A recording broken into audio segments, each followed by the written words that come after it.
Vamos fazer aqui uma rápida revisão sobre os mitos e os pré-socráticos. Pessoal, os homens sempre precisaram de explicações para os mistérios do mundo. Os seres humanos sempre precisaram de explicações para os mistérios do mundo.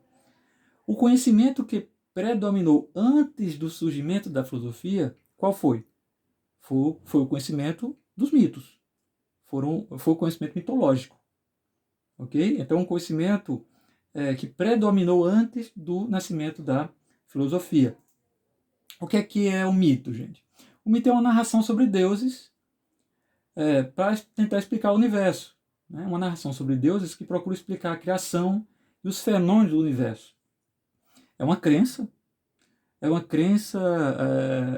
uma confiança, uma fé em pessoas ou seres superiores a si próprio.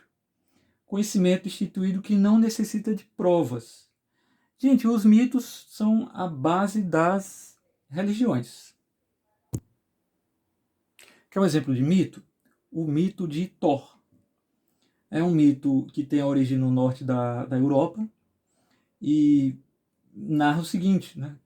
Thor seria um ser que viaja pelo céu. Quando ele brande o seu martelo no céu, então seguem-se os raios e os trovões. Quando relampeja, quando troveja, também chove. Por isso Thor é venerado como o deus da fertilidade, porque quando ele brande lá o seu martelo, então chove. Então, porque chove, então a resposta mitológica seria o quê? Chove porque Thor brandiu o seu martelo. Gente, com o tempo, os mitos foram criticados. Esse tipo de conhecimento foi criticado. E dessa crítica nasceu a própria filosofia. A filosofia afirmou que os mitos eram apenas fruto da imaginação dos homens. Então, a primeira grande crítica aos mitos é a crítica da filosofia. A filosofia afirma que os mitos eram apenas fruto da imaginação.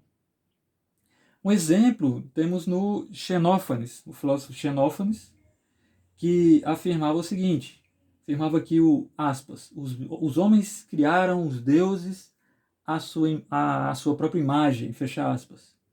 Olha só, né? Aí a gente já tem uma crítica forte aos mitos, falando que é fruto da imaginação. A passagem do mito para a reflexão baseada na razão e na experiência é a base, né, da filosofia. Né? Então, a passagem do mito para a filosofia é isso, né? É uma passagem para uma reflexão baseada na razão e na experiência. O objetivo dos primeiros filósofos era justamente o quê? Encontrar explicações naturais para os fenômenos da natureza e não mais recorrer aos deuses.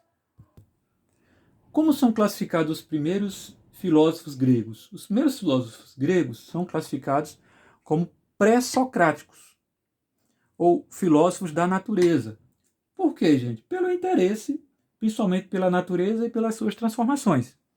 Então, esse interesse classifica, então, os primeiros filósofos como filósofos da natureza. O interesse pela natureza, pelas suas transformações. A tentativa de explicar o universo pela própria natureza. Qual o objetivo? Compreender os fenômenos da natureza, pela observação da própria natureza, sem recorrer mais aos mitos da tradição, aos mitos tradicionais, aos mitos, à cultura dos mitos, ok? A esse tipo de conhecimento. Uma das grandes características dos filósofos pré-socráticos é a chamada busca da arqué. O que seria essa arqué? Essa arqué seria o quê? Uma substância primordial existente em todos os seres. Seria o quê? Matéria-prima de que são feitas todas as coisas. Então, a característica dos pré-socráticos é essa busca desse elemento primordial, da substância primordial, chamada arqué. Professor, me cite exemplos de filósofos da natureza. Tales de Mileto, por exemplo. O Tales de Mileto é considerado o pai da filosofia. Aqui é o Tales de Mileto. É considerado o pai da filosofia. O Tales de Mileto recorria à questão da água. Então ele falava, a água é a substância primordial presente em tudo que existe. Olha só, um elemento natural. Né? Não está mais recorrendo aos deuses. O Anaxímenes Anaxímenes. Para o Anaxímenes, o ar é o princípio de todas as coisas. Olha só, outro elemento natural. Aí temos o que? O Pitágoras, por exemplo. Pitágoras já falava, todas as coisas são números. Olha aí, um elemento racional. Né? Um elemento racional. Os números. Um outro elemento importante dos filósofos da natureza, dos pré-socráticos, outra busca importante, é o problema do devir. O problema do devir.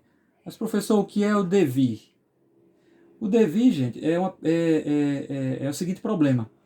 Como poderia uma coisa transformar-se em outra completamente diferente? Olha aí o problema da transformação.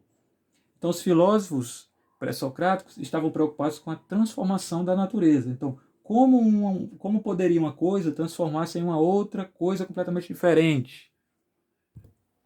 Quer mais dois exemplos de filósofos da natureza? Parmênides e o Heráclito. O Parmênides dizia: tudo o que há no mundo existiu desde sempre. Do nada, nada pode nascer. Então, tudo sempre existiu, nada nasce, sempre existiu. Então, do nada, nada pode nascer. Então, tudo o que há no mundo existiu desde sempre. Olha a questão da natureza de novo aí. Né? Então, ele falava, não é possível nenhuma verdadeira transformação. Olha o problema da transformação. Né?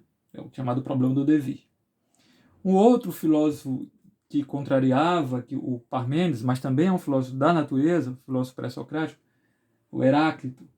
O Heráclito dizia, o mundo está em constante transformação. Olha aí, o pensamento contrário, mas de novo, o tema da transformação. O mundo está em constante transformação para o Heráclito. Então o Heráclito dizia, tudo flui. Ou seja, tudo se transforma. Tudo se transforma. Não podemos entrar, a famosa frase, não podemos entrar duas vezes no mesmo rio.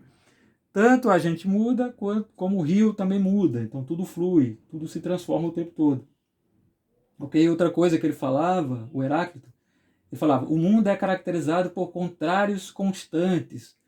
O mundo é contraditório. Ou seja, se nunca estivéssemos doentes, não compreenderíamos o que é saúde. Se nunca tivéssemos fome, não gostaríamos de comer. Se nunca houvesse guerra, não saberíamos apreciar a paz. Então a ideia dos contrários constantes, a ideia do contraditório aqui no Heráclito. Ok? Outro filósofo da natureza, o Demócrito. O Demócrito falava, aquilo a partir do qual tudo é formado, átomos, não pode ser dividido em partes cada vez menores. Então, o menor elemento seria o quê? O átomo. Então, as únicas coisas que, para Demócrito, as únicas coisas que existem são os átomos e o espaço vazio. Ok? Então, olha só. Guarda bem isso aí. Pré-socráticos, interesse pela natureza, tentar explicar o universo, as coisas do mundo, as coisas do universo, a partir da própria natureza. Tentar explicar a natureza pela própria natureza. Por isso, filósofos da natureza.